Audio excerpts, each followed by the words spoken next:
is taking advantage of those at the bottom of the food chain. Yeah, sure. Because they have, where else, Linda, will you access money without security, without a title deed, without some form of security, even if it's your car logbook and things like that? And the youth and the people who are running to Fuliza have got nothing else in their name for them to use as security to be able to access this capital. Right. So, and then again, the other thing that people don't know is ask yourself who the owners of these platforms are. The families of the owners of these platforms. Then you will come down to understand why it is in their interest to keep the poor poor.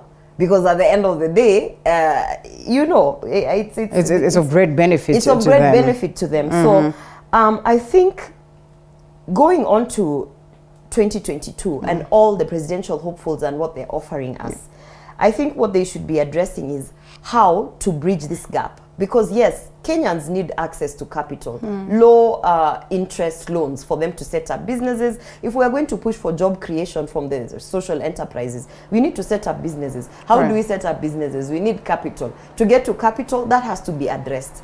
And this is also one of the reasons why, you remember we had an outcry from Kenyans about being listed at CRB. Yes. Of course, most of them, it's because of this kind of platforms. Right. So, I mean, it's a big issue. And thankfully, as a UDA member, this is one of the things we are actually addressing when we come to our economic blueprint. All right. Yes. All right. Access to capital, low interest loans, and actually how to ensure that those who are in need, in need of capital in terms of setting up businesses, are able to access without actually going to this kind of because these are Shylocks. Yeah. These are institutionalized, crude Shylocks. Yeah. And of course, pretty much expensive, so to speak. So very in as much as, expensive. you know, like you rightfully say, it's not a bad thing. Having Shylocks, again, not a bad thing. But the most unfortunate thing is the rates that come along with that, and equally the restrictions that follow therein. Of course, we always have the conversation on how best we can empower our SME, or the SME world, to make sure that at least these people are able to access a loan easily, and I mean, are able now to conduct their businesses as expected, and above everything facilitate or pay for these particular loans. Well, we still are keen to understand more of the bottoms-up approach. I know we'll have a couple of other, you know, presidential hopefuls coming with their own approaches as well, but then it is for Kenyans to decide whether they still want to continue with this direction or something really can be done as pertaining to the same. As we speak of this, we also talk of a story that has been captured. It's a sports story, but of great concern. Something that we've been speaking about for the longest of time is on the Standard newspaper, page 54 and 55, but on the front page as well. Kenya, an athletes powerhouse without facilities. I mean, we want to remind you of what your presidential, your preferred presidential candidate, you know, reminded us of, or told us, or promised us. And you know, it's the Jubilee government that is being blamed. If we're talking about facilities, and we'll talk about sports facilities for that matter, you know, we do not walk out of this place without remembering the stadia promises. Yeah. It's funny that people only tend to focus on that. No. People only tend to peg the promises on the deputy president, forgetting that he is the deputy president. Oh, that he is an assistant. Forgetting that actually the one with all the ultimate power, the autonomy, is the president. But why did he speak on behalf of him? Well, let me say something. You see, when you are assisting someone, and when your duties and assignments are to assist this person, if this person is not pushing for the things that you promised Kenyans, there's only so much you can do. And you know, if you come out complaining about the same government saying, you know, my boss is refusing to do ABCD, again they'll come out and say, why are you're in government and you're complaining? Yet you've seen that he and I don't want to belabor the point of having seen the deputy president being sidelined. But on to the issue of the facilities, it's actually a crisis, and it's not only just the brick and mortar. What you're talking about, stadiums. You know, you can have stadium. We have countries that have really good facilities, but they do not have athletes, and that's why our people are actually being rented out, or they go out to these countries. So it's an issue of looking at the whole sports industry holistically. Right. And you know, we've seen cases of athletes being murdered. Some of them coming home, they don't know how to manage resources. They don't have proper managers. You know, it's an issue of how do we ensure that we're looking at sports as an actual economic driver of this country. So, and I don't want to pay so much focus on the facilities, because Linda, if today we actually said that we are going to ensure, even if it's within this month, that we have all the stadiums and everything, and we still can't be able to convince the international community, the sports community, to bring those tournaments to Kenya, you know, we'll just be having the facilities. So it's about looking at the actual resource, the resource that we have at the athletes, and we need to start investing in them. Like for instance, what is the sports ministry doing to ensure that, for instance, all these athletes have got proper medical insurance, or you know, access to proper healthcare? And we're not just talking about the basic one like me and you, tukipata homa tunaenda. We're talking about orthopedics, we're talking about, you know, the sports related health care, you know. What are we ensuring to make sure that actually when you have 3 years to the next big sports event, what are these athletes doing? What are they doing to earn an income? Why should I tell my child who is so interested, for instance, in football, wachana na maneno ya football, you also need to read, because your career is not going to be pegged on football. So you know, how is even the ministry looking at it as a sort of career for the youth who are jobless? So for me, other than the fact that we're talking about the facilities, and yes, the situation with the stadiums is dire. The situations with even just basic what we call fields, where now, for instance, our local football teams exercise on, you know, things like that. But let's also pay attention to the athletes. That's true. Yes. All right. Well, on this one, we also have university staff crying foul. And, well, according to the bosses there, they say the state is to blame for university's perennial salary crisis. This is according to the VCs. And leaders fault the manner in which salary negotiations are conducted. Change in CBA negotiation strategy, that is in 2010, root cause of problems institutions of higher learning are facing.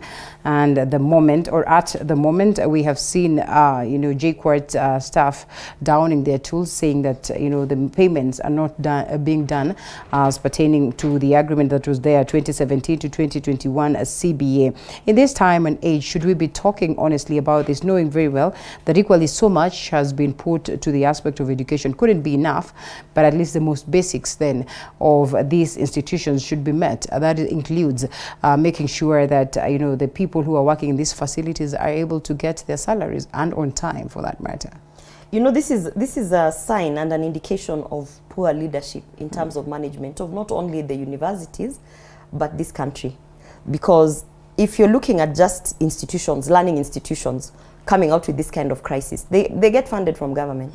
So if they are saying they have not received their salaries in time, I mean, the first person I'm looking at is who is managing this fund, who is actually ensuring that because they are civil servants, so to speak, in the learning institutions. And I think, Linda, it's just about time we understood that whether you're a state agency, whether you're a public institution, a government entity, you still have to be run as a sort of profitable business. That's what I would say. You still actually have to be able to put your operations in a way that you break even, in a way that even you have opportunities to make money out of them.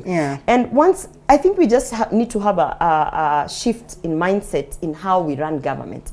If we started understanding that government is not free money, you know, ukisema awe ni ya serikali, so it means we squander. If we start understanding that, every institution that is handed over to a CEO, to a director, to who, responsibility to run it in a way that it's an actual profitable business. And in that sense, then you won't have issues of crisis in salary, crisis in, you know, sometimes you hear that they don't even have resources, basic things such as books and things like that. It's because if you're running a business, Linda, you understand that for me to open this kiosk, I have to make a minimum sale of ABCD per day so that I can be able to take care of my expenses. But when you go to these public institutions, and it has gone down to the learning institutions, the universities, you find there's a lot of wastage of resources, ghost workers. You have 3 you have more than what you need in terms of lecturers. The attitude there is like, you know, I am in government, I'll receive a salary anyway, so therefore we are not pushing for performance, you know, and things like that. And I think that is one of the core problems that we have, in not only in universities but in the state agencies that we have. We need to just start running this country as a profitable business. Well, and Dr. Masanga, I'm told, is on standby, ready to speak to us this morning. Dr. David Masanga, the chair of Pan-African Forum. It's a pleasure to have you this morning. Jambo. Good morning, viewers. Good morning, my sister in the studio, younger sister. Dr. I can't hear you just yet. Let's try and fix that. Are you hearing me now? Is that okay? Yes, I hear you. Oh, yes, you. That's fine. We can hear you. How are you? Good morning, Linda, and good morning, the younger sister of mine. You finally get to meet her. I have a privilege this morning to share a platform with her. I've been looking forward to sharing a platform with her so that I can probably impart some knowledge in her as a younger sister who is very good, aggressive, moving forward. We want the youth like her who are constructive. Thank you very much. Good morning. Good morning. All right, and here we are. Before we get to the conversations pertaining to politics, we've just been looking at some of the key stories that are making headlines. We speak of how dire the situation is, especially on matters money, and we find that a majority of Kenyans are living on fuliza and gambling and, you know, other forms of getting money, you know, small loans thereabout. And we're also talking about the tough times in our universities, and this hugely being blamed on a poor leadership, and equally the fact that we've not had our athletes, you know, being looked at as expected, in as much as they always are going out there to represent us, and in most cases will bring the glory home. In a nutshell. Thank you very much. Thank you very much. I was listening to Aromba. Aruba. To Madam Aruba. Gloria. Yes, I was listening. Gloria, let me call her Gloria. I was listening to Gloria. I was very impressed with two things. This morning, I think she has balanced the argument. And I am very happy with the balancing of the argument that, truly speaking, some of the things that are happening to us here are self-inflicted. For example, Shylocks who are coming in now to fleece people because of the conditions people are under. It is not only here. The economies across the globe. I was in Scotland last week for the COP conference. I came back in the UK. You used to go and buy food, a full trolley, for about 200 shillings. But 200 shillings right now in the United Kingdom is like you have come out of a supermarket with almost nothing.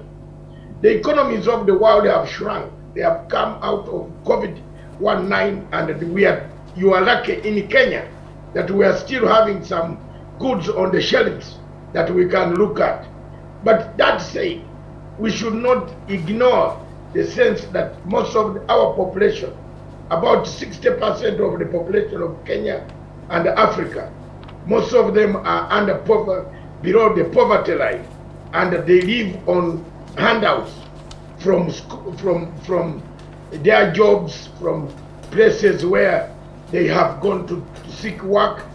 I was shocked last week, and I agree with Gloria that the situation is really very, very bad for the youth. The posts of somebody in the judiciary, 60,000 people applying for clerical work. This is something that is very strange. What can we do as people of Africa, as people of Kenya, is to find good ways, new ways of making sure that we get employment, we get people. That's why I agree, and Gloria might not agree with me, but I agree with Magoha 100%, that if you introduce CBS in schools, that will train people what to do, not how to expect what should be done. It will be a very good thing. So I agree with the question. The government should move in and to stop these companies that are fleecing the younger generation, the youths who have no jobs. That is a good move. Secondly, on the people, our sportsmen and the women, you know, it comes from planning. Some of these people get a lot of money, by the way, Gloria and Linda. They get a lot of money, but some of them don't plan because they don't have tools of how they will use this money. Some of them squander this money, and when the money is finished, some of them go back to the villages, start doing so many other things. So time has come for the government to come up to look at a policy that will help the former sportsmen and the women, those who have brought glory for Kenya. That is, I think, for me, in the Ministry of Sports, if there's somebody who has done very well in this ministry, forget about the other thieves who carried the people to Rio de Janeiro in Brazil, when there are so many good people in the Rio de Janeiro. I don't want to tell you on this TV. How do you carry a baggage from here to there, women, and take women to Rio de Janeiro and leave sportsmen who are stranded in Nairobi? In fact, Wario should have been jailed more for doing so. So for me, Amina has done very well in this ministry. The people who are saying she has not, all this, no. She has tried, and it is time. Is it not a race of turtles? Is it not a race of turtles, to be honest, just looking at, well, the previous and now her? The who? Is it not a race of turtles? And, you know, sometimes that's where we say you don't get excited, because when nothing much is being done and you compare the same to the, you know, to people who are total failures, then you might not actually see much, and you might want to celebrate. No, but she has, surely the Jubilee Party have done their best. President Uhuru Kenyatta has done his best. You can't talk about studying. People are misusing this. They are coming out to hit at the Jubilee Party and say Uhuru has not been doing this, doing that. The deputy president himself is part of the government. And anybody waking up in the morning, going on the platform to say Uhuru has not done this, then that person is an enemy to Jubilee Party and to himself, because he was part and a parcel of the government of Republic of Kenya. He still is. He's still part and a parcel by the Constitution of Republic of Kenya. He's the deputy president. So when he says he distances himself on some projects, then works himself with good ones, But we acknowledge that there are bad ones that really got a majority of Kenyans disappointed. Like what? You tell us. Would you confidently say, well, let's just throw that to Gloria so that he will come in to assist? No. Before you go to Gloria, like what?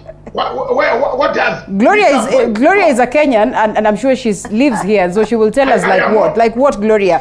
That's the reason why you know, her preferred political candidate is not, you know, associating himself with the failures of Jubilee, because yes, indeed, there are some certain failures. No.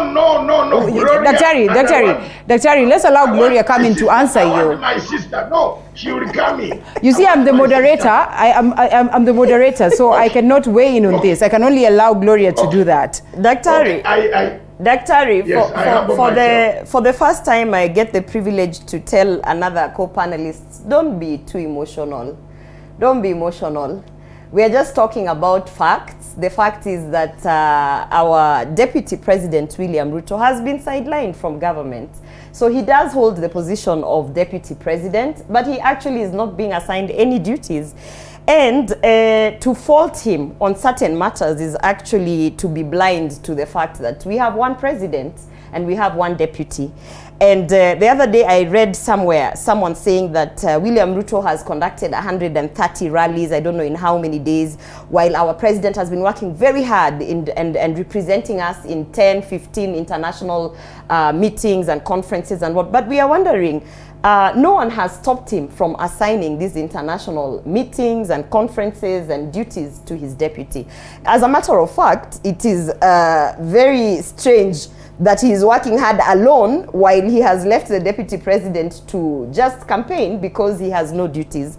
So to state that DP is part of the failure and he should not criticize government. First of all, any active Kenyan, as long as you're a Kenyan and you live in this country, as an active Kenyan, it is actually your duty and responsibility to question every other project that government is undertaking, because government is there to serve you. And if they tell you they're going to bring SGR, it is your duty to ask how much is it going to cost, who is getting the tender, blah, blah, blah. So, I mean, if DP actually, as a Kenyan, because he is a Kenyan, comes out and questions, for instance, issues such as the Building Bridges initiative, he is actually being an active Kenyan, a responsible leader, and one who understands that as Kenyans, we should be able to question certain things, even if it is within the administration that you're serving. So, and therefore you agree that there's some bit of failures that... there is definitely a lot of failures with this government, not a bit, a lot. And it's surprising to hear someone asking, like what? Like, for instance, like what? We still don't know how much money was spent on COVID. We still don't have people, nephews and nieces, who have actually been arrested from the KEMSA. The Managed Equipment Services scandal is still sitting as a report under the Senate committee. We have, I mean, I can go on and on. The SGR, we have questions that came about from that. Recently, I even read that there's a bank, NCBA, that has gotten a tender again to now, you know, it's like another Managed Equipment Services. This bank has gotten the tender to actually rent cars, to lease cars to the government. We don't know how they got that tender, because it's like government working with government. It is like a conflict of interest. So there are many things that we actually need like 3 shows to talk about the failures. And you pointed one about the stadiums. And you asked me, how come we don't have facilities? That is a failure in government. Whether we are going to credit it to Uhuru Kenyatta or the deputy president, that's another topic altogether. But we have a lot of failures, promises that were given to us by His Excellency Uhuru Kenyatta, because he is the president, because he is the one that we voted for as the president. So at the end of the day, anyone who's coming to national TV to say that this government has done its best, we did not elect Uhuru Kenyatta to do his best. Otherwise, we could have elected anyone else and said, we're tu jaribu. We elected him because we believed in him, and we actually trusted that he was going to deliver at the bare minimum 75% of what he promised. What would you give him? What would you give him right now? In terms of scores? Percentage, yes, scores. Our president? Yeah, Jubilee government. No, our president. Our president. Because if we talk about Jubilee government, the DP is incorporated. Then we are also, then we are also talking. I had someone saying Amina Mohammed. As the CS of sports has done, has tried. She's done well. If you ask me, she was placed in the wrong docket, and she has not tried, and she has not delivered to the extent. So when you're asking me, the Jubilee government, are you also wanting me to place people like Amina Mohammed? Oh yes. People like, for instance, Magoha, who Daktari has spoken so strongly about. But if you ask me, Magoha is a professor, not a leader. Oh yes. So for me, I voted for our president, Uhuru Kenyatta. Okay. And I trusted him to put in a cabinet that is, you know, equal to the task. I trusted him to delegate duties to our deputy president equal to the task. I trusted him to be able to exercise his full authority and autonomy to lead this country. But his failures, you expected 75%. His failures, in this case, what would you give him? A cabinet that can deliver, because it's him who picked a cabinet. Right. His failures of not picking a cabinet that can deliver. His failures of not actually delegating duties to the deputy president so that he can also deliver partly to the promises. His failures of not ensuring that the corrupt, including nephews and nieces who have been mentioned in the reports, his failures as the president. According what percentage? Have made sure that now, as a country, I would say if we are going to score him after 10 years, I'll give him like 18%. Wow. Yeah. All right, that's a bit too radical. Dr. I'm coming to you after this short break so that you can respond in regards to the same. And of course, the argument is heated right there. We also are getting so much feedback. We'll be sampling them. That is after this short break.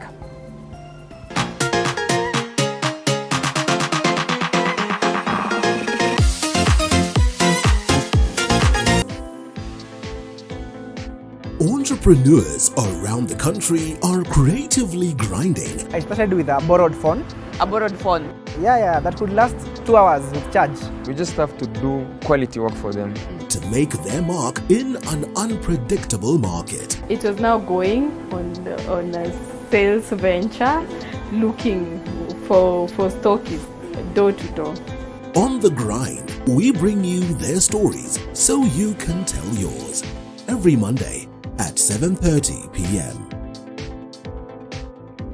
Men are known to be the pillars. We're rising up together. Say your point. You need an alpha male now to come and help you and your girl. Anaongea zero. And women, they are the cornerstone that hold the pillars. Don't be entitled. A man is peaceful, a man knows how to talk to a lady. This November, the Men's Conference brings a cocktail of diverse ladies to weigh in on various matters. Something I'd love more to see is men being able to exist as themselves. Tune in every Wednesday at 10 p.m.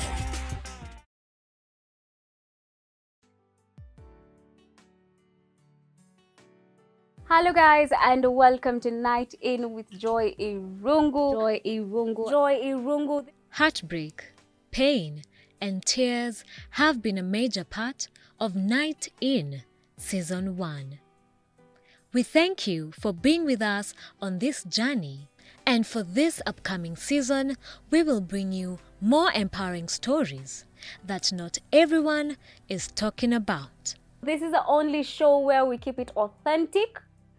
We share our lifetime experiences, and you know what? Tell every person that you can turn your pain into power. Join Joy Irungu on Night In as we take the brave step of sharing.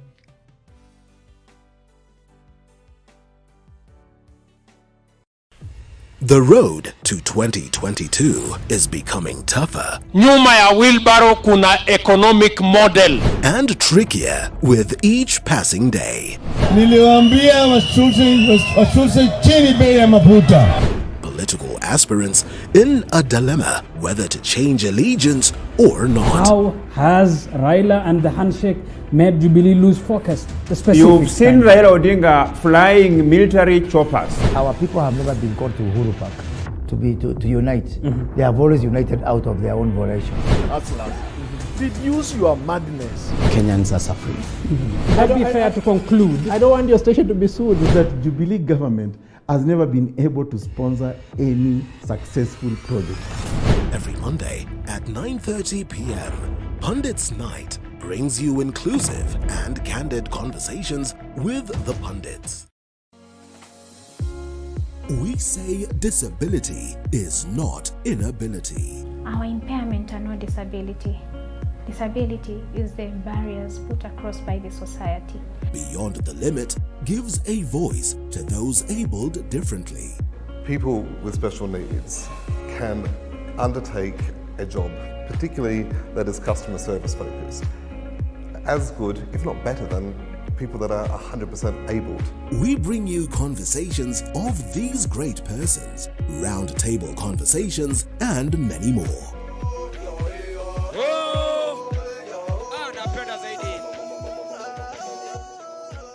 Every Saturday at 7:30 p.m.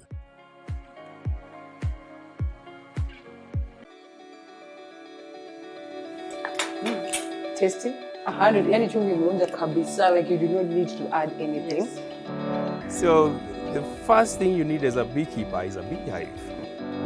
Yes. Even though I know I won't read it as that because then I'm getting the time. You can handle it. But if you want us to reduce, we can reduce it. Wake up feeling fresh every morning and knowing that there is a morning show that's got you covered. It's the morning show built just for you. From local headlines, a comprehensive debate, entertainment, and so much more. I'm always thrilled joining you every Monday to Friday from 6 a.m. to 10 a.m. only on. You go to Kisumu. You go to Kisumu, or you go via Kisumu. How long did it take you before you arrive at Kisumu? Several hours.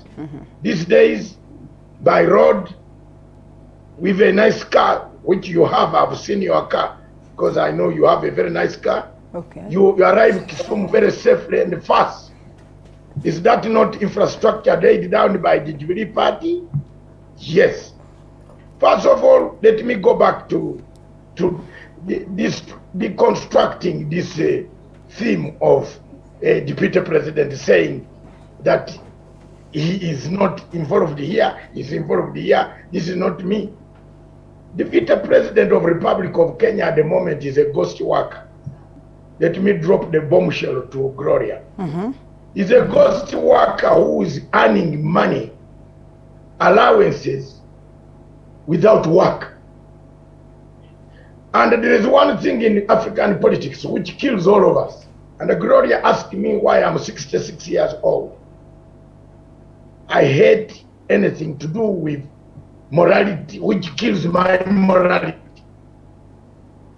I remember very well, we exchanged a few words, and I regretted why I had exchanged words with you on Facebook. I later on wanted to look for you to apologize, because I am a man with that type of heart. The deputy president at the moment, and Linda will tell you that my heart is always the best. It is open. You might think I'm emotional. I'm not. I'm a very good parent, good father, good grandchild, a father. Let me tell you, if you lose morality, then you have no conscience. It is, if the deputy president has lost morality, for you to go around the country preaching to people how you should have morals. I don't mind about the bottom-up policy. How will you preach to them when you yourself, you have broken the morals? You are earning a salary without work. Quit. If you are not able to work and the conditions are difficult, the marriage is not possible, get away. What about the millions of Kenyans who... Wait. I am saying, all right. I am saying, the Constitution of Republic of Kenya says the deputy president is number 2, the principal to the president. But if you find that you are not working with the president, a man who has a shining star, a woman who wants to become the president of Republic of Kenya in 2022, if I were him, to save my image, the little that he is left with, because I don't think he has image. He has only image to Gloria, whom he impresses. But for me, Dr. Matanga as a friend of the deputy for a long time. Remember, Gloria, when I stood for the deputy to get out of ICC, you are one of the NGOs saying, no, Matanga is a wrong man, a Ugandan has come here. I was right. I saved the younger man, I saved them, they are here. Therefore, I am being honest that if you have lost morality, quit. You have no conscience to preach to Kenyans anymore. If I were the deputy president, I would call it quits. Because Gloria is saying here is sidelined. Who sidelined you? You have the Constitution of Republic of Kenya that gives you mandate. Then you say you have been sidelined. Mandate to get your duties delegated to you by the president.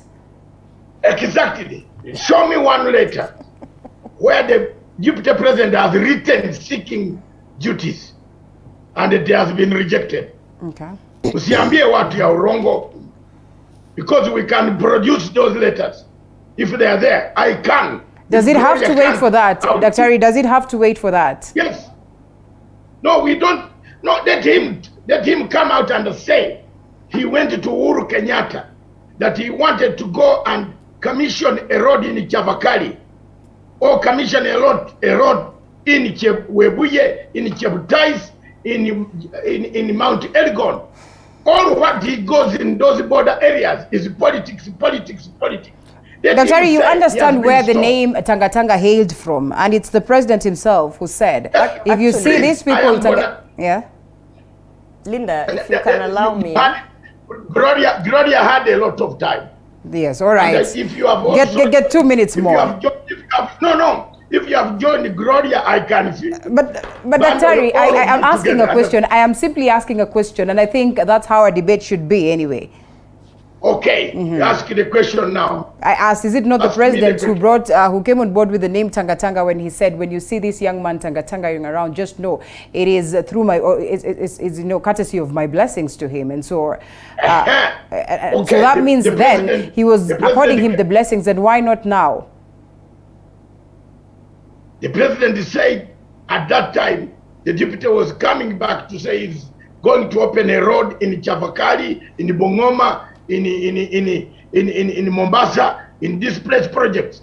Later on, when the unit that supervises activities of the president, how far they have gone, they found out that some of these projects were not being opened and they were not being concluded.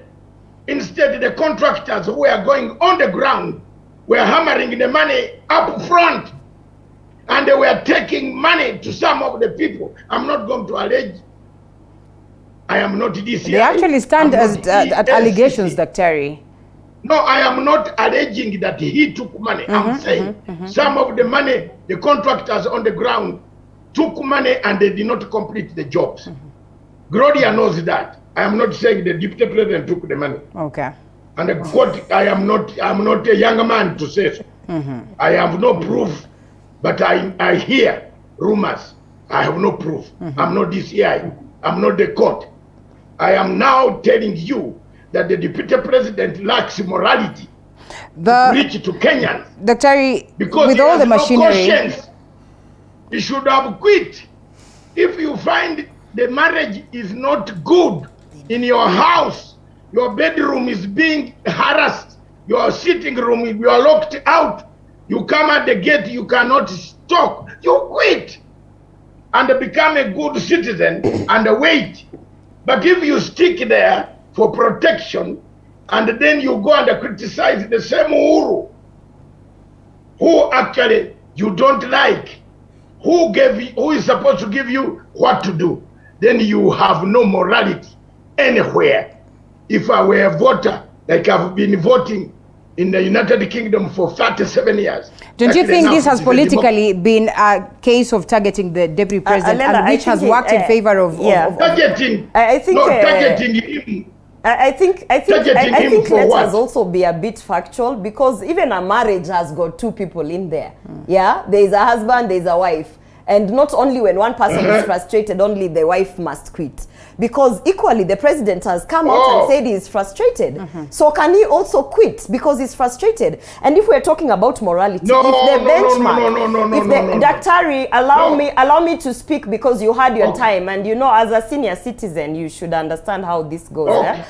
If the benchmark of morality is that you have not delivered one or two things, so then you are not moral, you should quit. Our president should have quit a long time ago. Remember, even if I'm just going to go on the latest events, we are talking about the KEMSA scandal, where he promised us 100 days and he will have convictions. 21 days. Was it 21 days? Yes, he didn't even deliver on that basic kind of thing. If we are talking about the promises that the president gave us, just because he didn't deliver on some of them, he should have also quit. And if we are talking about morality being about the constitution is there, like you have stated, the constitution is there. The deputy president has the mandate to be assigned duties by the president. What are you going to do? You cannot force the president to assign you duties, because that is your boss. If he thinks that he wants to have you there as an officer in public, then you let him be. So you cannot be coming to tell us that William Ruto should quit. Uhuru Kenyatta should quit as well. And the most proper thing, maybe just to probably act the devil's advocate. What does that mean to the common mwananchi who, you know,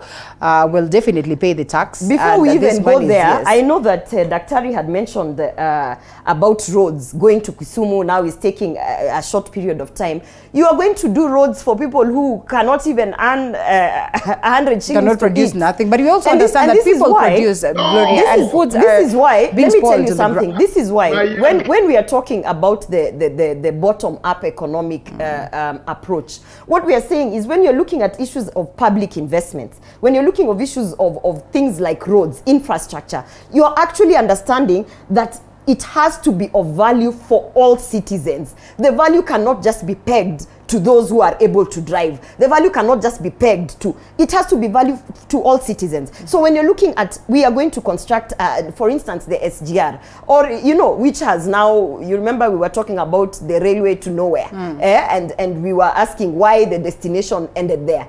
And we were trying to connect it with someone who has gone and bought land there. So, I mean, at the end of the day, we are not foolish. Kenyans maybe 30 years ago used to be foolish. Maybe they didn't have that information.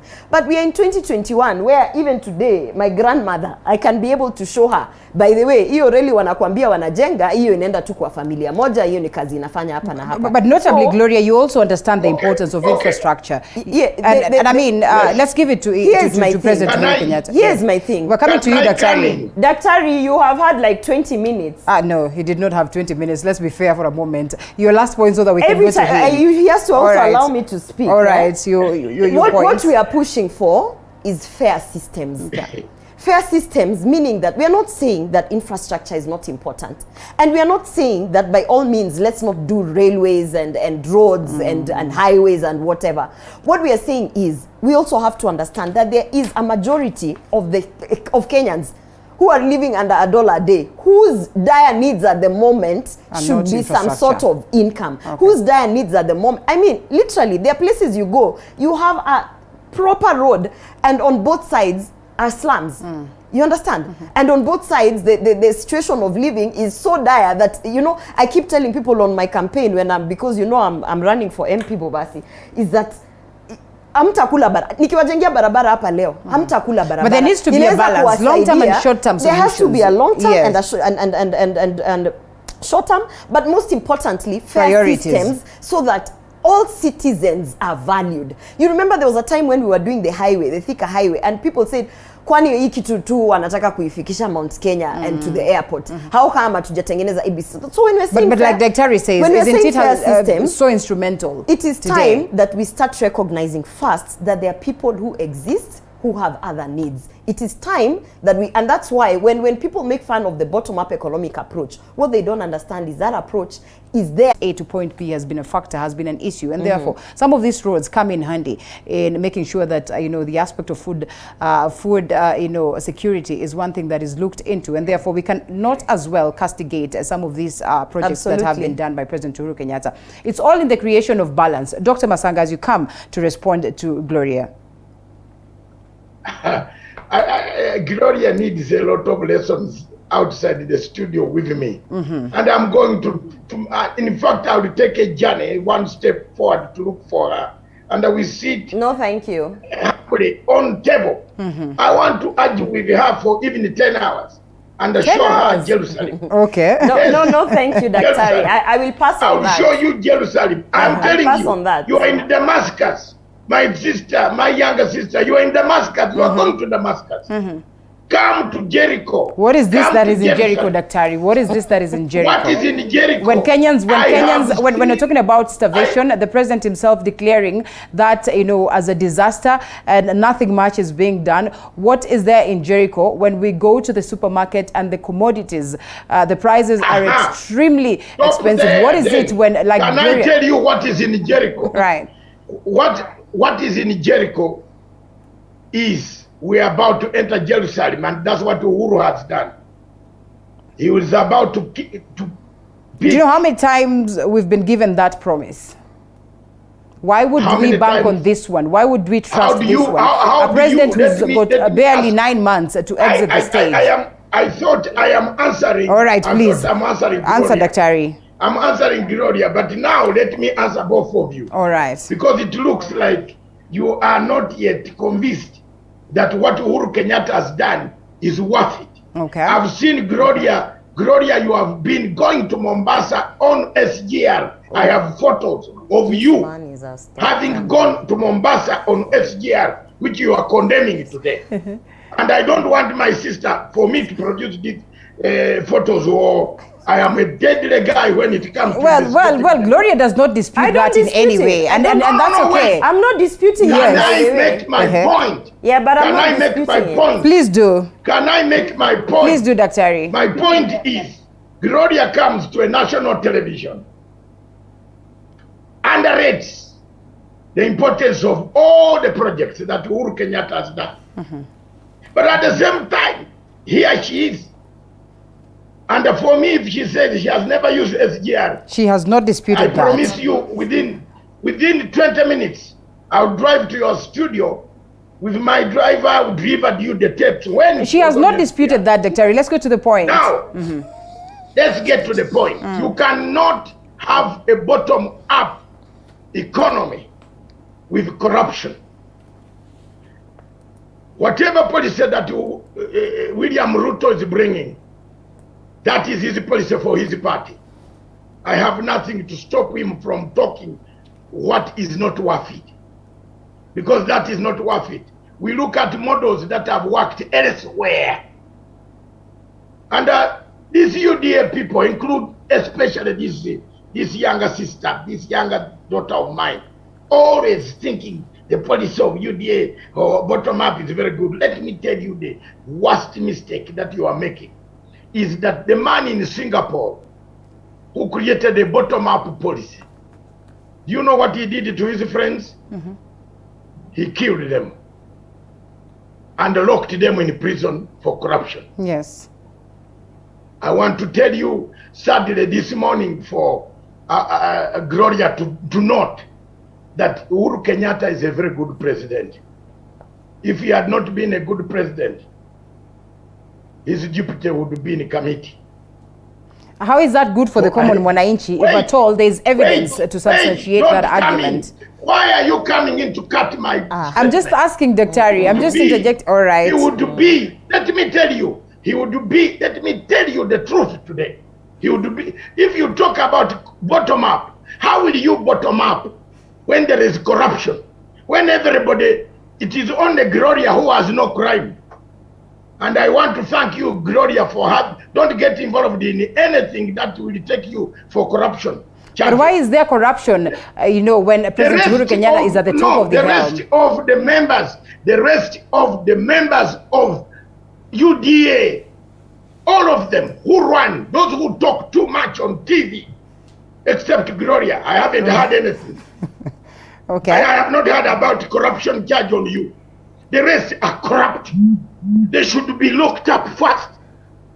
Like in Singapore. There are systems. If you want a Kenya to become a Singapore, I'm now telling you today, Gloria, this morning, you will become an MP tomorrow. Pass a law to fight corruption. Pass a law to lock up corrupt people. Pass a law to deny corrupt people like allegedly, like a Ruto, not to be part of any governance anywhere. Dr. We have mechanisms of doing that. We have the president there who has machinery. Linda, can we let's have some order on this one. And I think Gloria would love to respond to the same because we understand. I want to keep on the issues. First of all, thank you, Dr. Thank you for following me keenly. I'm surprised that you are following me on my personal platforms, on my WhatsApp, because I hear you mentioning my car. Let's all be objective for a moment. I'm very happy about that. To have a person in your stature follow me, I'm happy about that. Now, he spoke about the SGR. He spoke about the SGR. Yes, sir. And let her get stalking her. There's following and stalking. Okay. I follow you on Facebook, but I don't stalk her. I respect because I have morality. I actually said following. All right, so in this case, maybe subconscious guilt. Now, let's focus. Let's be objective for a moment. Yeah, and yes. I mean, he mentioned about me taking the SGR. Yes, I'm an active citizen. Before I criticize anything, I have to experience it. Right. Before I speak factually about something, negatively or positively, I have to have actually experienced it firsthand. So yes, when the SGR was launched, I took the SGR to Mombasa. I actually took my son, took my husband, and took a couple of my friends. And I wanted to know, before you start talking negatively or positively, what is this SGR about? And I mean, the actual service is good because we got to Mombasa safely. And I would say that's not a thing that I'm fighting. But then now you go to the back-end engineering of it. And what Dr. is not pointing out to Kenyans is that, for instance, in 2020, actually for 4 years, SGR has failed to break even. So we are running the SGR on 14 billion Kenya. The operational costs of the SGR is 14 billion Kenya shillings. That's the operational cost. But you know how much we make even before, maybe before COVID, like right when people were still traveling? 5 billion. So, I mean, if I present to you that, and as I said earlier in the show, it's time we started treating all our state agencies and running our government in a way that is profitable as a business entity, so that we can sustain some of these things, some of these projects that we are bringing to Kenyans. Because if we continue like this, running it at 14 billion and then making like 5 billion. Right. If that is a business, and if that you failed in another 3 we're still months, not the ones who are running it basically- anyway. Yes, but it doesn't matter because we still have to pay back the debt that we took. We still have to generate money from that same resource that we put so that we can be able to sustain the resource. So it's not a question of did I use the SGR? I used the SGR. I paid the money to use the SGR. If you ask me, maybe they need to raise the fees so that we can be able to sustain the operational cost of it. Maybe they need to look for another operational model so that we might be able to pay back the loans. Because Alela, if we cannot pay back the loans of the SGR through the income that it is producing, then where else are we getting that money? We are coming for you, the taxpayer. We are coming to impose all sorts of taxes. Recently, you saw we added taxes on bread, what.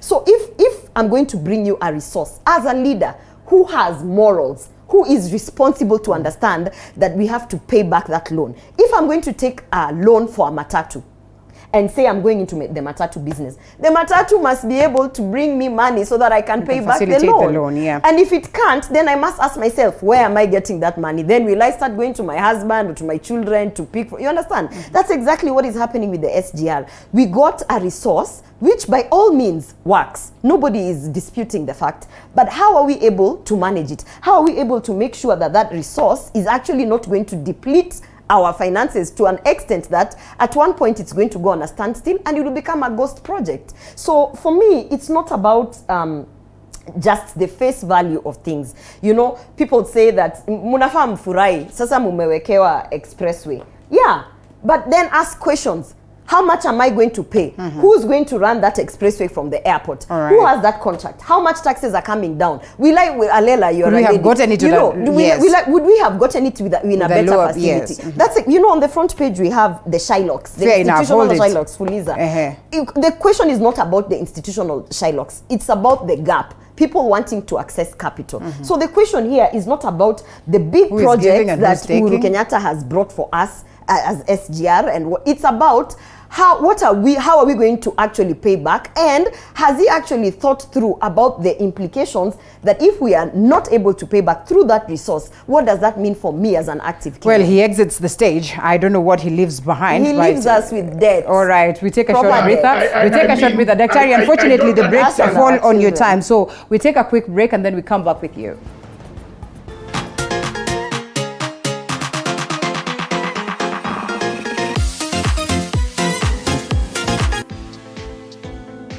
Entrepreneurs around the country are creatively grinding. I started with a borrowed phone. A borrowed phone? Yeah, that could last 2 hours with charge. We just have to do quality work for them. To make their mark in an unpredictable market. It was now going on a sales venture, looking for stockists door to door. On the grind, we bring you their stories so you can tell yours. Every Monday at 7:30 p.m. Men are known to be the pillars. We're rising up together.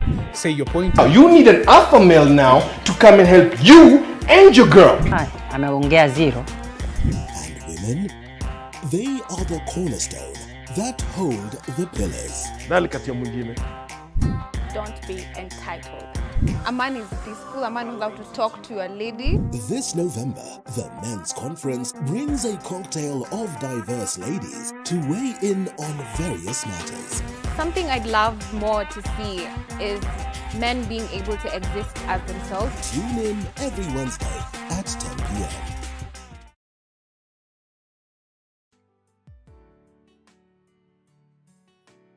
Hello guys, and welcome to Night In with Joy Irungu. Joy Irungu. Heartbreak, pain, and tears have been a major part of Night In Season 1. We thank you for being with us on this journey, and for this upcoming season, we will bring you more empowering stories that not everyone is talking about. This is the only show where we keep it authentic. We share our lifetime experiences, and you know what? Tell every person that you can turn your pain into power. Join Joy Irongo on Night In as we take the brave step of sharing.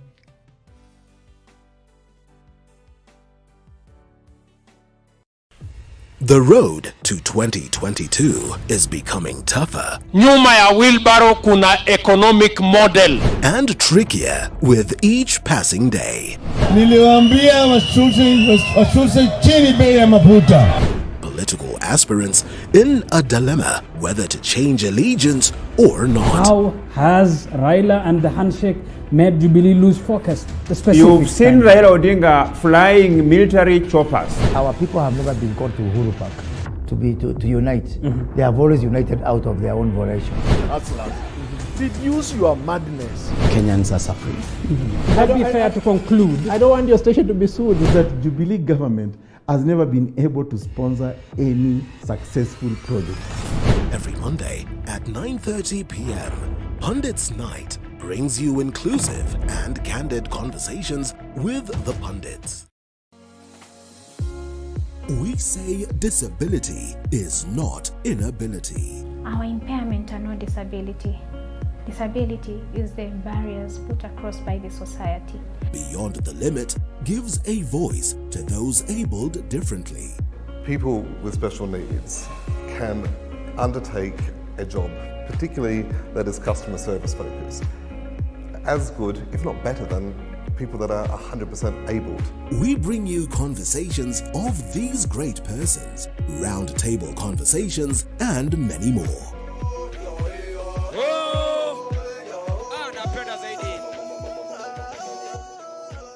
Every Saturday at 7:30 p.m.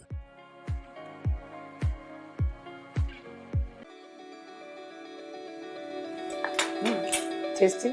Yani chumvi imeonja kabisa, like you do not need to add anything. So the first thing you need as a beekeeper is a beehive. Yes. Even though I know I won't treat it as that, because when I'm engaging the time. You can handle it. But if you want us to on reduce the question of marriage, if it is difficult, the president should leave. The president has not complained. He has not told anybody that he is lacking someone to do work. It is the deputy president who has come out in public telling Kenyans that kazi yangu imechukuliwa. So in marriage, if you have if you are on any lawyer or you studied law, which I think Gloria should go back to school and study law now again, get another degree of law on top of what you have, you will know that it is now the person, the person who is petitioning should be the deputy to say, my work has been taken away. But the president has not complained that there is something missing. The president has continued to do his work. It's the deputy who has told us that his work has been taken by other people. Point number 2, infrastructure is long term, both short and long term. The long term of basis of it is 100 years ago when the railway between Mombasa and Uganda in 1901 in Kirembe mines, people thought that these Zungu were mad. It was called the Mad Express, the lunatic express of Africa. But today, if you look at that railway, how much has come out of the railway and how much has developed as a result of that railway, you will know that there is need to have infrastructure today. Third point, the question that Gloria should always, wherever you move, Mama, on any of your trade, mind about morality and conscience. Those two things govern a human being. If you lack morals, you have no conscience. If you have no conscience, then you have no morals. If you have a problem, just step aside. Don't wait for chaos. Don't stay there and wait. Then you can't lead even the people If you step aside, you come back, you're a hero. But if you have nothing, and you continue as if things, continue earning the money as the ghost worker. I see Gloria on every TV, very insistent on ordinary wananchi suffering. But his candidate, her candidate, is eating ghost money worker. He's a ghost worker. Is he? Yes, he's a ghost worker. Because he's not working.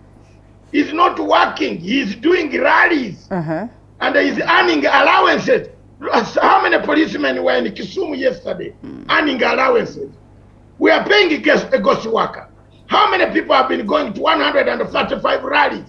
Policemen, local administration. We are paying. The taxpayer in Kenya whom Gloria talks about every day, taxpayer, is losing money through a ghost worker. Ghost worker is working, earning allowances in an office. When you have no work, quit.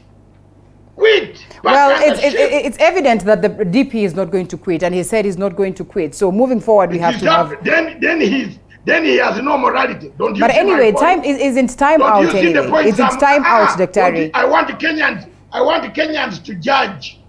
If you are not going to quit, if you are earning their allowances every day, then you have no morality and no conscience. And the beauty of it is that there is no law that compels him to do that, and so it would be hard to question his morality. Conscience does not need law. Conscience is your wrong.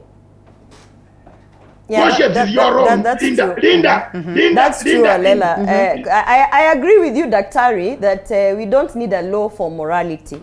And that's the same basis that I'm saying. We don't need a law for morality. The president should also quit. He's been giving oversight to corruption. He himself came out and said we are losing I don't know how many billions. True. He himself said in 21 days he's going to ensure that those KEMSA thieves who actually are KEMSA murderers because they murdered Kenyans who are going to be convicted. He himself has been out here saying how sasa nitafanyaje. He himself has got no morals. If that is the benchmark for morality, then the president as well has no morals, and he as well should quit. And therefore, I mean, for real, honestly, let us not belabor the point about quitting. Who should quit. Nobody quits anyway at this particular level. And this is one of the reasons that I actually admire, and this is my preferred presidential candidate, because he's not a quitter. Yeye hata panda mahali aseme sasa nitafanya nini. He is not going to quit. He's not a quitter, and you can forget about that. If they want to impeach him, they might as well go and impeach him. We have a constitution, we have laws that should be followed, and Daktari should advise his people that if they are really bothered and they think that he's a ghost worker. If you ask me, a ghost worker is not someone who's not being assigned duties. Our president does not need to be assigned duties to deal with corruption. Then he is also a ghost worker. Because why is he not tackling the issue of corruption? Why is he not giving us convictions? Let's allow Daktari to respond. You know, so even he, Daktari, yes. Daktari, even he is a ghost Gloria, worker. let's allow Daktari to Gloria will not stop talking. Yes. Unless I come. Now there you go. Gloria, you fight for the common mwananchi of Kenya. Please. You must fight for their tax, even if it is 1 shilling. It should not be misused. The deputy president is earning allowances today when he is not working. You have admitted on national television. Who has admitted anything? You have said I have accepted that morality cannot be legalized. There's no law. And in that sense, I've also said... Fair enough. So don't put words in my mouth. Yes. But don't put words in my mouth, Daktari. Don't do that. Okay. Yeah. Remove those words. Remove those words. I am saying the deputy president is a ghost worker. Fair enough. That point is not home. Doing by his constitutional rights. He has never written a letter to the people of Kenya that I have been denied my work. And therefore, when you see me earning these allowances every day, don't take me to court and to jail, to committee. He hasn't. I am now teaching him, because I went to school before he went to school. And I'm teaching him what he should do if he thinks he wants morality to come in Kenya with his bottom-up policy.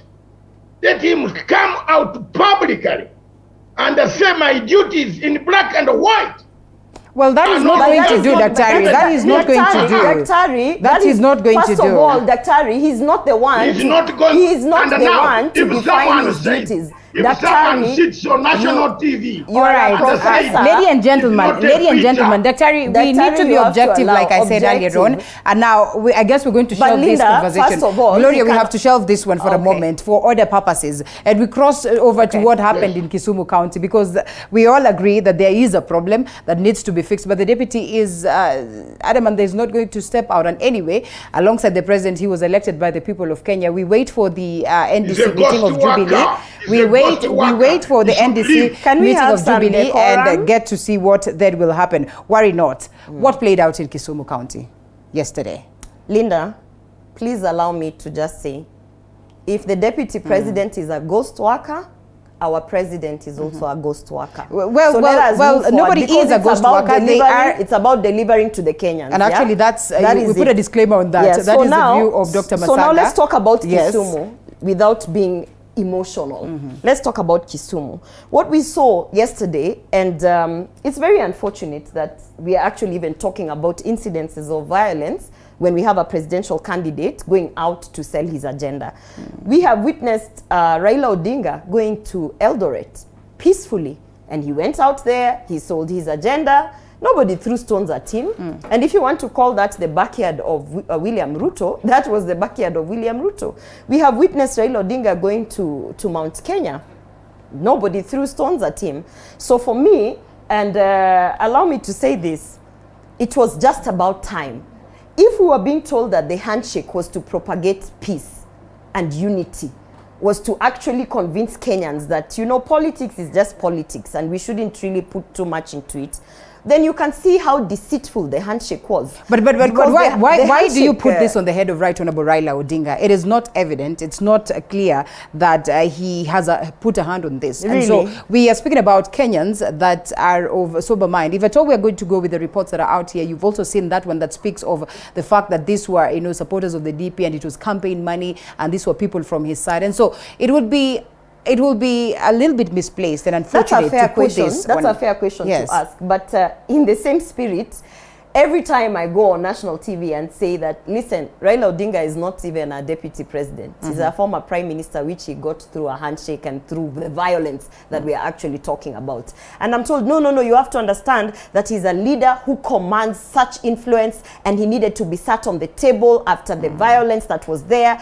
People tell me that, you know, if Raila was not sat on the table, we would not know peace because his followers were so passionately pushing that he is put in government. So now when that has actually been made clear to me, and then we witnessed these scenes in Kisumu, you want to tell me that his influence and his negative comments and the fact that he's actually this is his like opponent in the presidential, you want to tell me that his influence did not push those people? His office has condemned that. Why would they condemn that, knowing very well that his office has no on this? other choice but to condemn it, because Alela, this time round we are going to hold these people responsible, and he himself is bright enough to understand that if he did not put out a statement condemning it and speaking against it in 2022, when if we ever went to another situation of ICC, we will hold him accountable. Politically speaking, Gloria, we acknowledge that a majority of these cases of intolerance are I agree, fueled by politicians. Yes. But don't you think it will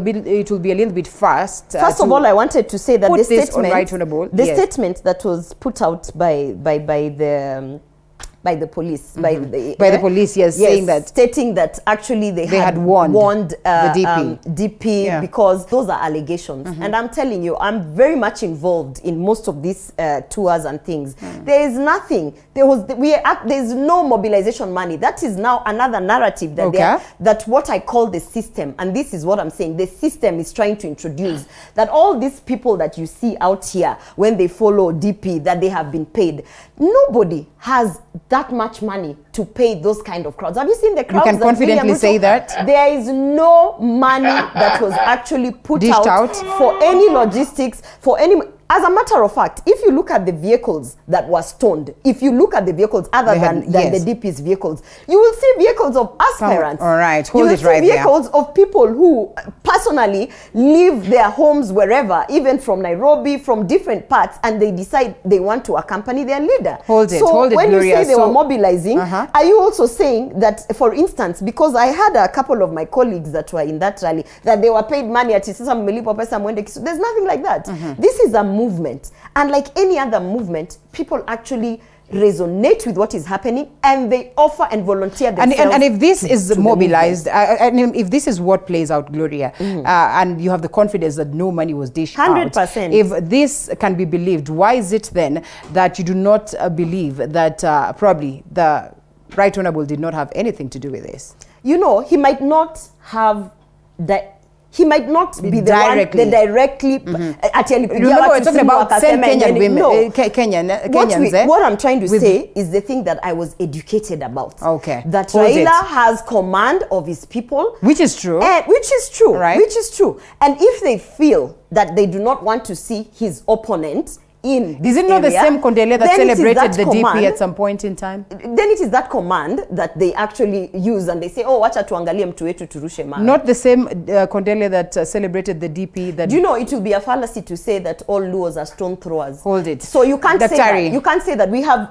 within even UDA, we have Luos who are civilized, who understand democracy, who actually know that we are moving and if from in this case it was celebrated, why at this point then? No, we have those. It's a few. And let me tell you, we are only talking about the negative in Kisumu. Why are we not talking about the welcome that DP received? How come there are no clips of no, not back then. The clips, were there as early as yesterday morning, Gloria. But you get what I'm we had a talking conversation about? on that. But you get what I'm talking about? Yeah. The system, which I'll keep referring to, the system. Because no other that should be based on facts and figures. No other person can release a letter claiming that these people were fighting because of mobilized money, and that Dr. system. Your view on this, which is something that I also acknowledge you have condemned, in the highest way possible, and not just in the case of Kisumu, across the country, across the global fraternity, across Africa. Gloria, today, this morning, you are lucky. I condemn violence. I don't like violence at all. And whoever performs violence, I run away very fast because I'm a victim of violent background. I became a soldier in 1978 because of a violent situation of Idi Amin. Therefore, I don't like to see any violence. That's why you see, I came here in 2007, Alera, as a journalist of Sky News for the whole of Africa. And I ended up seeing violence around this country, Kenya.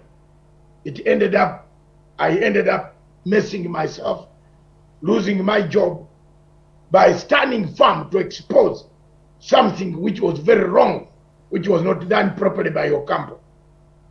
So if this is the type of violence that we are witnessing sampling, and we are talking of 2022, I would tell you as Kenyans, stop it or stop your elections. Come back and re-engage. Redemption strategy. Matsanga has been saying, Gloria, I think you have counted the times I've talked about redemption. It could be 4,200 times so far today, including the word today. I've said if Kenya does not do a redemption strategy, we are going to have a problem.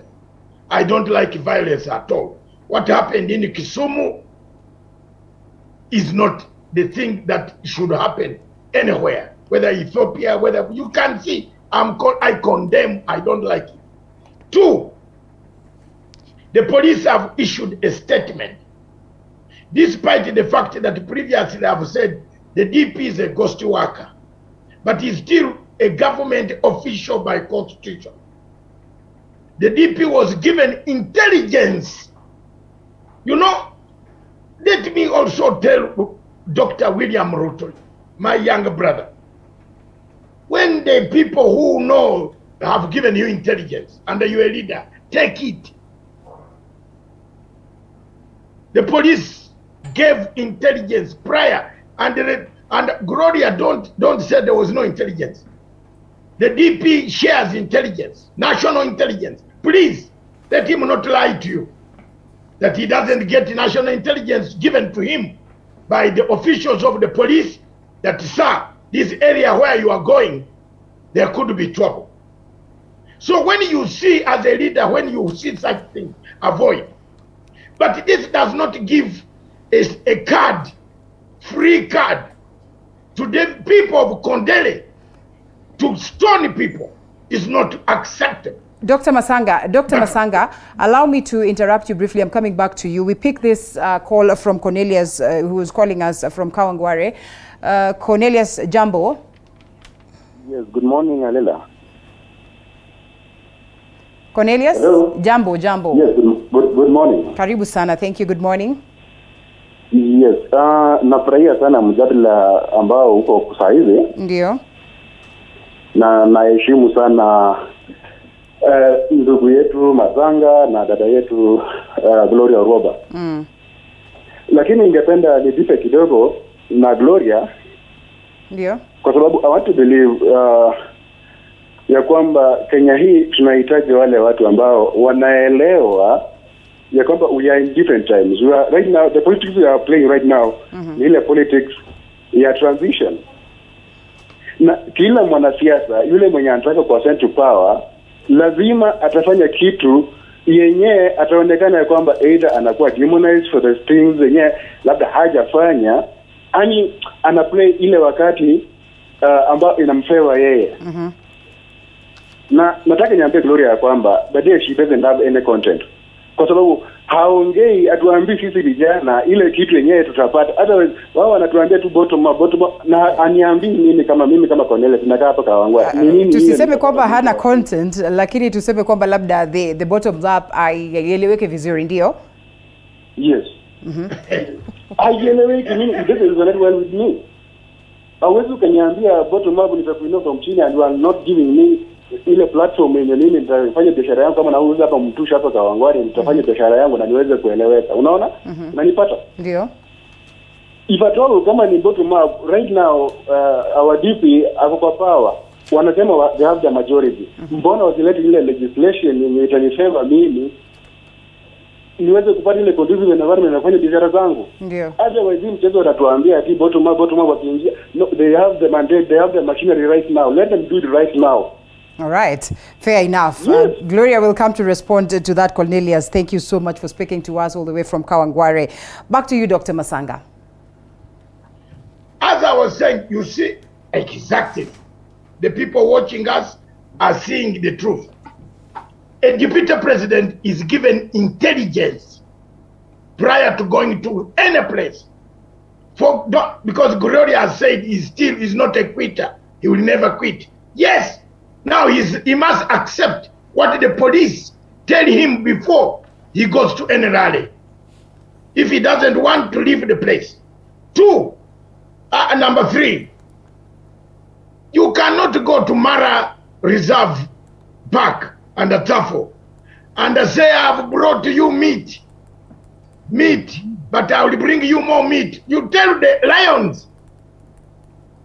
Have you seen where the mistake comes from, Arera? And the viewers? You tell lions that I have brought you 2 million shillings, but next year I will bring you more. You are making a terrible political mistake. That is where the trigger of problems are. Why does the deputy president go to announce 2 million shillings to people who are so hungry? The lions will eat you. When a deputy president akili kuwa na strategist, men who are seasoned, who can give you advice on this journey. Wachana na hii mambo ya rely on these Facebook boys. You are going to be in very big chaos. You go and announce in Kodere, 2 million shillings I've given you. Mutagawana lakini italeta ngine hii yangu. All right, Daktari. Once again, another caller. That was not very good at all. I'm coming back to you. Can I respond to that? Let's allow Anthony Mwangi and then come to Gloria and then back to you, Daktari. Anthony Mwangi calling us from Thika Road. Jambo. Hello. Yes, Anthony. Jambo. How are you? I'm good, and you? Yeah, my name is Anthony Mwangi. Yeah? I want to contribute to this debate which is on currently on the TV. Karibu. Yo. So now, but this guy is still talking Matanga. I love they are going to listen to me. Yes, we're listening to you, and let's have some order and as well be objective on what we contribute. Yes. What I wanted to say was, yes. You see, yes, we are now nearing to elections. We are even in that election mode. We should try to moderate this thing. If I hate someone, I don't have to come on a national television. Right. And start now cascading down wherever that person. Yes. Hello? Yes, we can hear you. So now what I'm saying, as I'm trying to defend my candidate, or rather that person I agree with his whatever agenda, I should not show that kind of what I'm seeing from the TV. Right. Yeah, it's not right.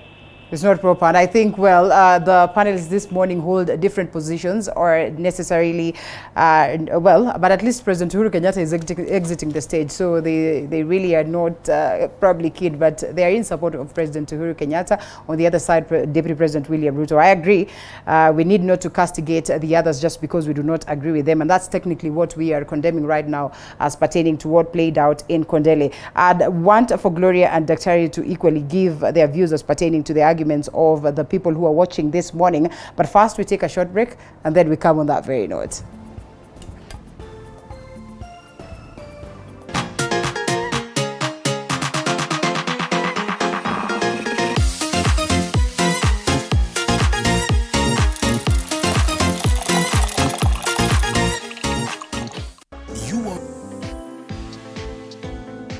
Entrepreneurs around the country are creatively grinding. I started with a borrowed phone. A borrowed phone? Yeah, that could last 2 hours with charge. We just have to do quality work for them. To make their mark in an unpredictable market. It was now going on a sales venture, looking for stockists door to door. On the grind, we bring you their stories so you can tell yours. Every Monday at 7:30 p.m. Men are known to be the pillars. We're rising up together. Say your point. You need an alpha male now to come and help you and your girl. Ameongea zero. And women, they are the cornerstone that hold the pillars. Don't be entitled. A man is peaceful, a man knows how to talk to a lady. This November, the Men's Conference brings a cocktail of diverse ladies to weigh in on various matters. Something I'd love more to see is men being able to exist as themselves. Tune in every Wednesday at 10 p.m.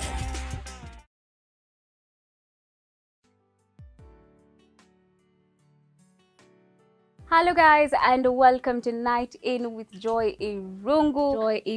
Joy Irungu. Heartbreak, pain, and tears have been a major part of Night In Season 1. We thank you for being with us on this journey, and for this upcoming season, we will bring you more empowering stories that not everyone is talking about. This is the only show where we keep it authentic.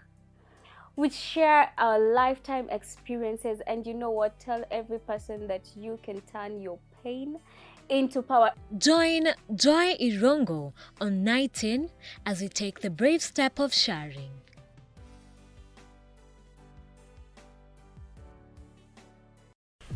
The road to 2022 is becoming tougher. Nyuma ya wheelbarrow kuna economic model. And trickier with each passing day.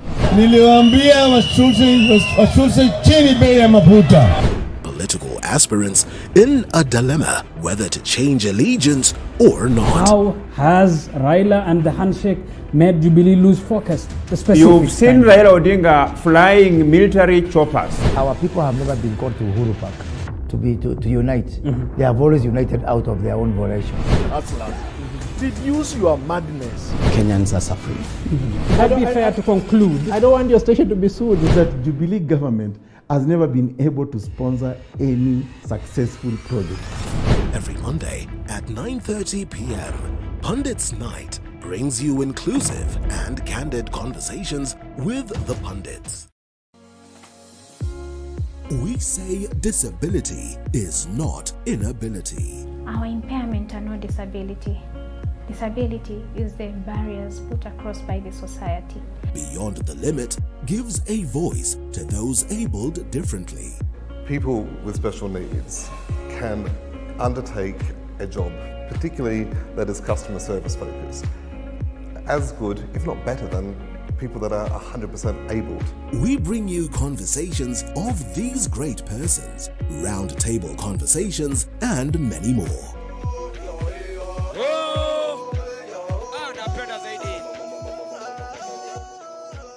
Every Saturday at 7:30 p.m.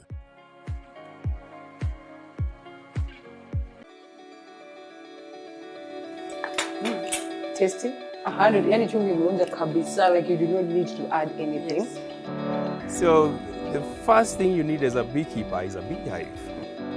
Yes, Yeah. You know, one Very has a valid, point. very He is valid. valid. By the way, Cornelius, very valid points, because he's stating that he doesn't understand what the bottom-up economic approach means, and particularly to him. That one is actually a valid point. There are many Kenyans who don't understand, so we are trying to see how to break down that information to them. For Cornelius, because you have stated that you actually come from Kawangware, and you are asking, hiyo bottom-up itakusaidia aje wewe? Kawangware has 5 markets. Or 6 maybe. Congo, Kabiro, Sokoni, Stage 2, 56. We actually operate, I have a lot of community projects down there, so I understand the terrain. When we're talking about bottom-up economic approach, what we're literally saying is, before Kanjo ikuje kukuitisha pesa ya kitu yoyote, before the city council actually tries to tax you on anything or any fees, first of all, they should be able to understand what are they offering. Are they offering you water? Kwanza unajua kwa hizo market nyingi ziko na shida ya maji. Are they offering you access to legal electricity, si zile za kuvutwa, watu wanachoma, maduka zinachomeka, and how secure is that place? Just basic services. So when we're talking about the bottom-up economic approach, what we are saying is when William Ruto is actually in power, because now he's not in power, my friends. Now he's the deputy president, which means he still answers to the commander-in-chief of the armed forces. That is the president, who has the full autonomy. When now William Ruto has the full autonomy in power, one of the things that he will do, as we have seen this government trying to do, is that he will ensure, before we are taxing anybody, before we are going to traders, like you said, wewe uko pale kwa soko ama uko wapi, before unakuja kuambiwa na Kanjo ulipe ABCD, you can actually rightfully ask, hii pesa analipa wapi security, wapi maji? Those things will be provided. That's the first thing. The second thing, you asked, wewe kama youth. You know, now we have youth fund, we have Uwezo fund, we have all these funds. But I can tell you for a fact, because I have had so many conversations, for instance, with Uwezo fund. Uwezo fund does not fund individuals. It does not. Wewe huwezi enda pale kama Cornelius useme mimi nataka kuanzisha hapa biashara yangu, nataka 10,000. No, you'll be told go and partner with another 9 people so that you are a group of 10. Once you form a society, mkuje na certificate, mfanye nini, mpitishwe. There are some bureaucratic processes that are not necessarily helpful for the youth. So what we are saying is that access to funds at that level should be as easy as this. You've seen the front page where we have the cartels, which I call them these Shylocks, institutional Shylocks. Instead of you going to Fuliza, government will actually be able to stand there and provide for you access to funds through organizations such as Uwezo Fund and Youth Fund, but removing the bottlenecks. Ukienda Youth Fund saizi kuitisha pesa, kitu ya kwanza wanakuitisha security. And that is a fact. Utaambiwa okay, unataka kufanya nini, nani anaweza kukusimamia nini, mabarua nini, which we know youth don't have. So when we are talking about bottom up, we've come down to you Cornelius in Kawangware. We've come down to you pali uko busy yako unajaribu kusukuma hustle yako. Alafu tumekuuliza ni maji, ni nini, wewe ukishaandika hiyo list yako, then we are like okay, as government, number 1 kama ni funds, tuko na hii organization, tumebadilisha squeezy, you don't need to go through groups, you don't need security, you don't need sijui letters from the chief and ABCD. So those are the things we are looking, and that is bottom up simply means Hatutakaa kwa maboardroom tukitengeneza vitu. Tutakuja pale chini pali huko kwa biashara yako, kwa nyumba yako, you are as the hustler, and then we try and figure out what your issues are, and it is from you that we are going to solve those issues. So na unajua kitu Cornelius ameongea, by the way, this in Kawangware, for instance, Gloria, yes, border borders have been criminalized. There are so many border operators who are illegally arrested, who are actually subjected to, they are being treated as criminals. So one of the things that we are looking as the bottom-up economic approach, number one, how do we organize that industry in a way that you're not criminalizing the industry? Then once you put them in societies or whatever, na saizi unajua wako na mashimo, ma communities, once you actually go to address them on that level, they themselves will tell you, kama saizi watakwambia, sisi tuko na shimo yetu iko hapa, let's say Kabiro. So sisi kitu tunataka ABCD, huyo SPD hapa anatusumbua nini. We address those issues. That Gloria, is the bottom up economic approach. Fair enough. And in case umekwama mahali, utaingia kwa social media yangu mtandao, we can talk more. You can talk. Well, the argument is, where is the money coming from to address all this? Is it the money is actually, will you address corruption? No, the money is actually themselves still coming. You know, once you organize all these informal, when you organize all these informal sectors, you'll be able then to collect more revenue from them once you're providing them. No, you see, like now, how much taxes do you how many enterprises so much, industries, but the industries of Mama Mboga, Boda and who, we are unable to collect revenue because it's not organized, it's not structured, and on top of that, they have criminalized those industries. Dr. So Masanga, if you expand the tax bracket and actually are able to collect from those, then you have money to actually then say tutapatia youth mabiashara. Dr. Masanga. Yeah.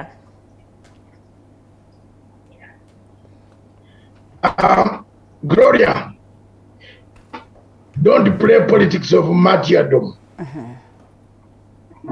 You have heard of Namgongo Shrine in Uganda. Did you read the book Things Fall Apart? Don't become Okonko.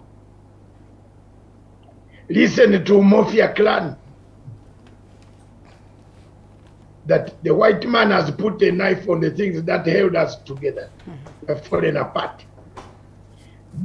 All what you are talking in a nutshell is welfare state. You need a welfare state. Don't go into those details, my daughter. Don't rumble. Don't go. You will be caught up in a catch-22 down there. Don't rumble there. It's called a welfare state. The only person who has come closer to convincing me, because we look at welfare state comparative politics. It's very important, Gloria. Where has it worked before? Raila Odinga has a model that has worked before. A welfare state in Europe, a welfare state in America. It works. When you clean corrupt people, take them out of the system, the money will be available.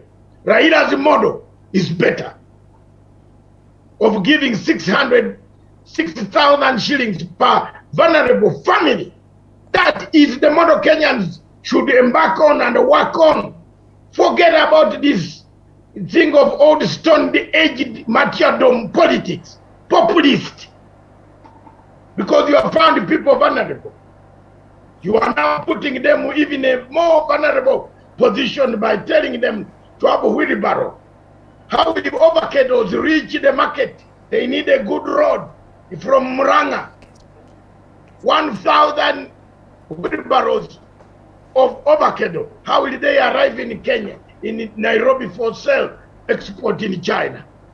Please, the politics of martyrdom is dangerous.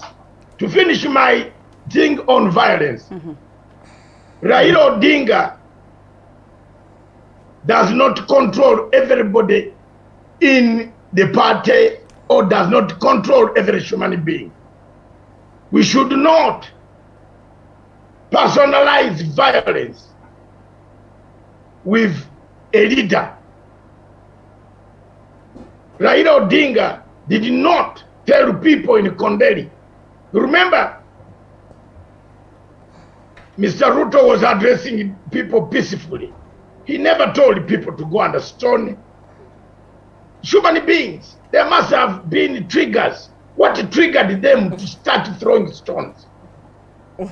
What triggered? We don't want any stones anywhere. And don't put this blame on Raila Odinga and condemn him. No. Doctor, Let's now look for the solutions. Yes. Doctor, we pick a call from Stephen, and I'm sorry I'm distracting you a lot, but I think it's also good to hear from them, and then we come straight back to you. Stephen from Meru. I don't know. No, I'm coming back to you, Daktari. I'm coming back to you. Stephen from Meru, please. Good morning. Good morning, Gloria. How are you? I'm good. How are you? Linda, then there's Gloria here, yes. Oh, yes. Yeah, I'm doing very much okay. Yes, it's good to hear you. And I'm contributing from Meru. Yes. Yes, and what I was saying is that if you can recall during the first term of President Uhuru and Honorable Ruto, yes, everything was running very well and smoothly. Each of his location, he did very much well. And we can see after the handshake, that is when things started falling apart. All right. From whatever he's doing, like myself, I believe in what he's doing and what he has in store for us as Kenyans, especially the youths. And I In believe this case, that you're talking about the DP? Yeah, the DP. All right.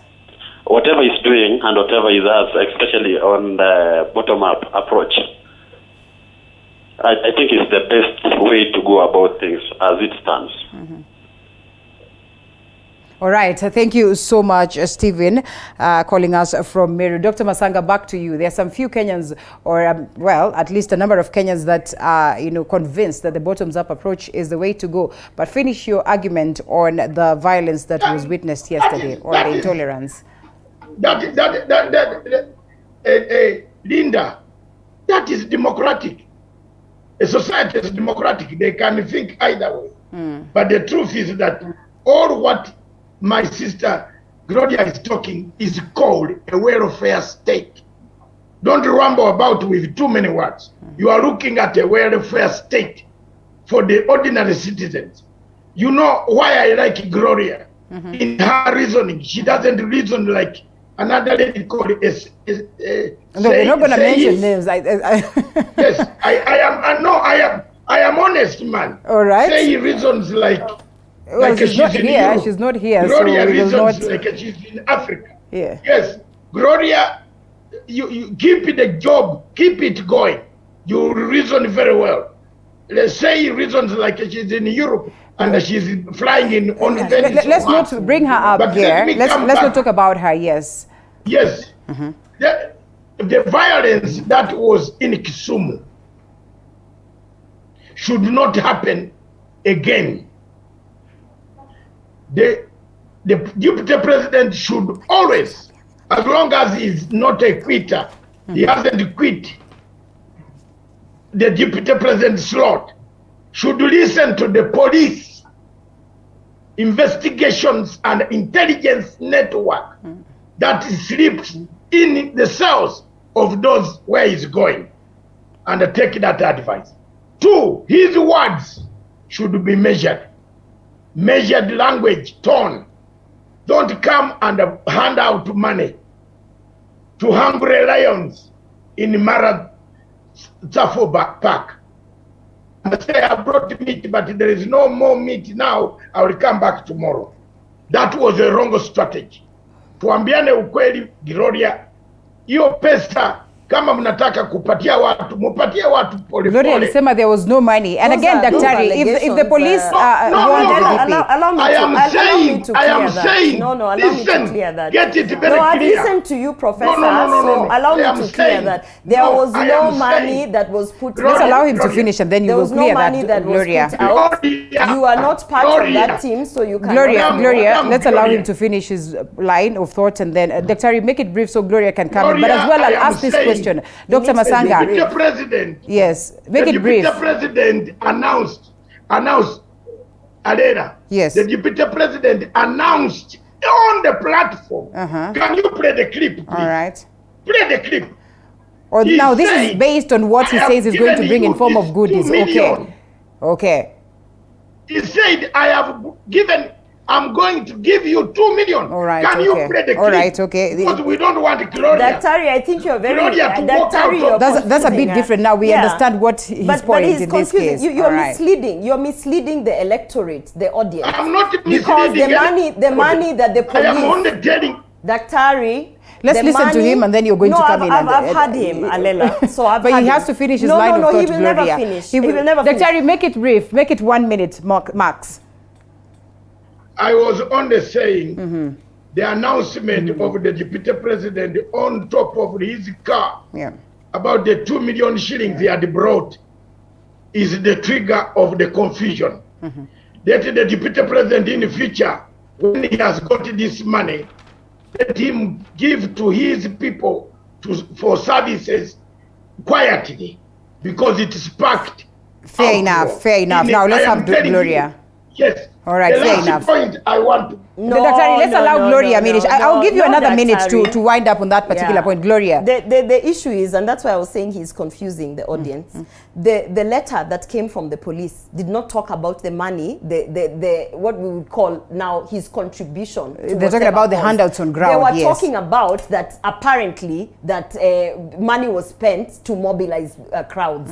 And that is not so. That's what we need to make clear, that no money was actually sent prior to mobilize crowds so that they could come to see William Ruto.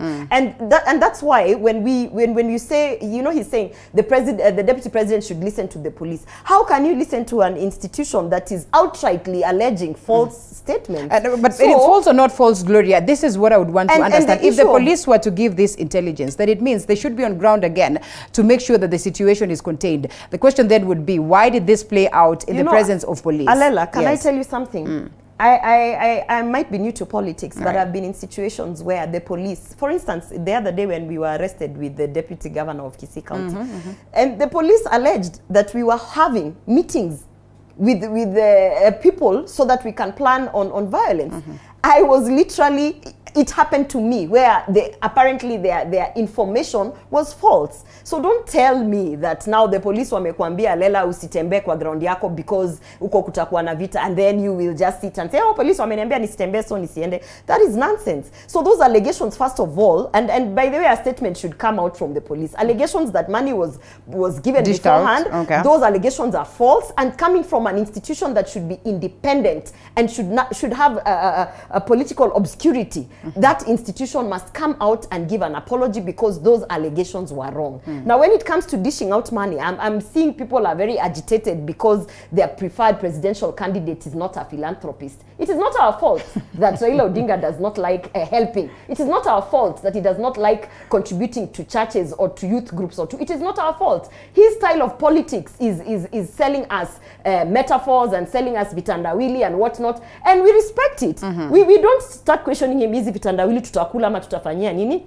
The other day when they were saying, oh, why are you giving out money? We asked if he believes in the constitution and he was trying to change the constitution. He can also go and print the constitution and give it out to his electorate. He can also go and print BBI and say, mimi siwaletei pesa, mimi nimewaletea BBI. But they shouldn't come out because that is not your way of politicking. Because you're not Gloria, how do we differentiate the act of philanthropy and handouts, because again we understand that legally it is not proper to dish out handouts to voters? First of all, from what I have witnessed in the campaign trail that I have been with William Ruto, it is not handouts when he says, by the time he's going to visit a certain region, like when he came to Kisii, we as the aspirants and as the leaders of Kisii already knew that there are certain groups, either youth groups or women groups or a market that requires a borehole that has not, gotten funds from CDF or wherever.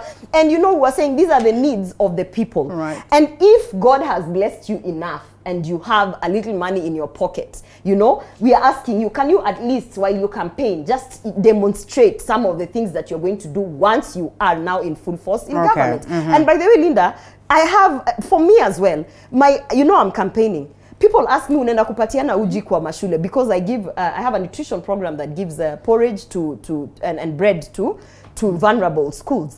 And people ask me, are those handouts? Those are not handouts. I'm trying to demonstrate how we are going, like if I'm in power, how we are going to use CDF. All right. So if you are not able to demonstrate, it is not our fault. Let's pick this phone call from Kisumu. Good morning. Good morning. Morning. Yes, Jambo. Jambo. Your name, please, and yes, straight to your contribution. Mr. Muge Carlos. Yes, Mr. Muge, from thank Sumo. you. Yes, Mr. Muge. Speak to us. Yes, I want to contribute on this talk. Yes. Please. I'm seeing this is there on TV. I'm not seeing, I'm not getting online. You're not getting? I wanted to contribute on this Yes, talk. yes, I can hear. We can hear you. We are listening. Kindly contribute. Yeah, I just wanted to say that I don't think it was a problem, whatever happened in Kisumu. Right. Giving out money, all politicians give out money. But I think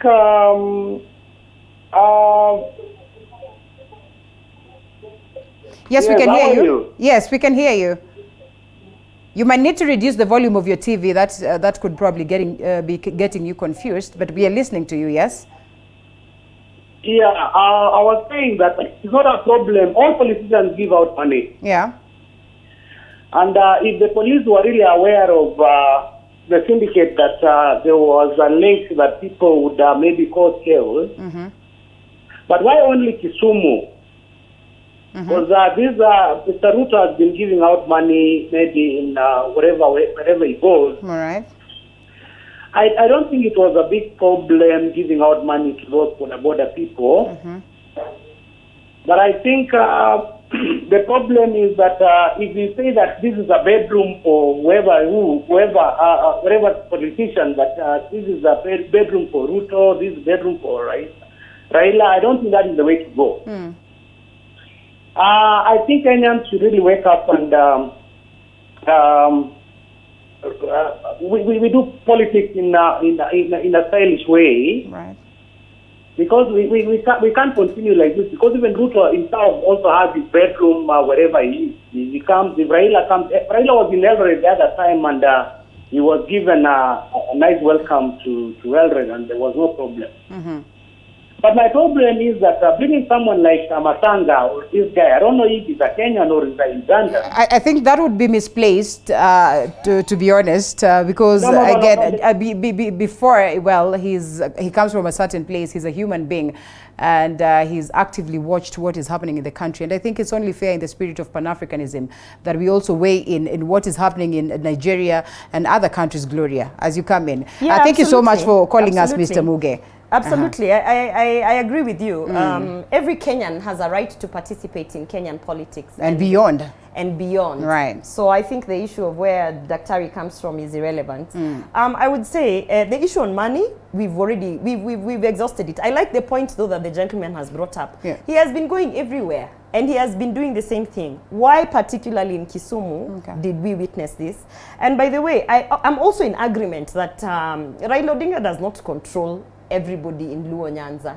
And I'm in agreement that he might not have been directly involved. So what we are trying to say is maybe the culture that had been inculcated in these people, the followers of Raila Odinga, the culture of violence, the culture of intolerance towards the opponents or whoever, that is the culture we are addressing. And you know, it was refreshing though to see that there were a majority. Let's talk about the positives. A majority of the residents of Kisumu were actually out and eager to listen to William Ruto. A majority of them were cheering him on. And even when his motorcade was actually stoned, do you know a majority of those Luo men and women climbed up to protect him? And that's the kind of thing that we should be talking about, Alela. We should be talking about how he was received, the welcome. Thousands and thousands of boda, you know, riding and just following and cheering and just wanting to be close to this guy. So there were positives from it, which unfortunately we are not discussing.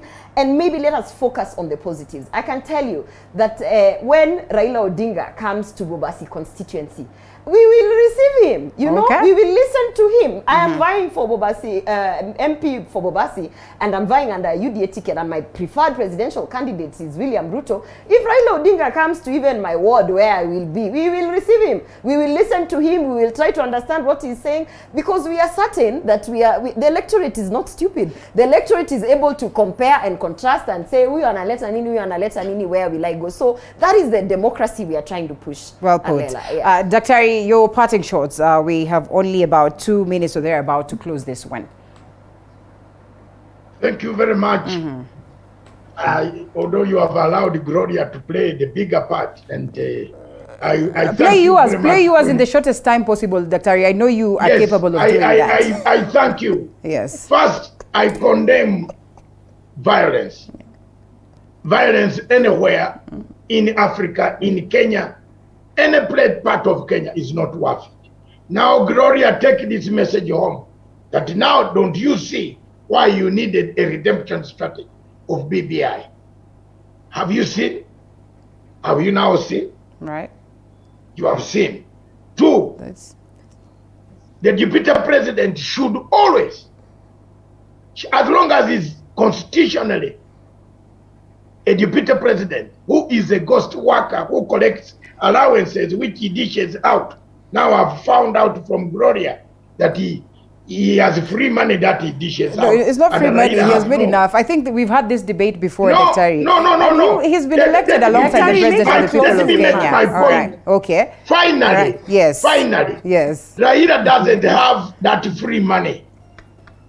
But Raila has not got that money to dish out. Okay. The deputy has money. Finally, I want to say the deputy president must listen. As long as he is still the deputy president, listen to the intelligence of the police. Please, Gloria, pass that message. The intelligence will give you whether to attend the rally or not. Because we need everybody. I disagree with Deputy President Ruto, but I cannot get a stone and throw at him. No, he's a younger person. I've stood by him, but I would not harm him. Right. So why do you get stones? It was not Raila who sent those guys.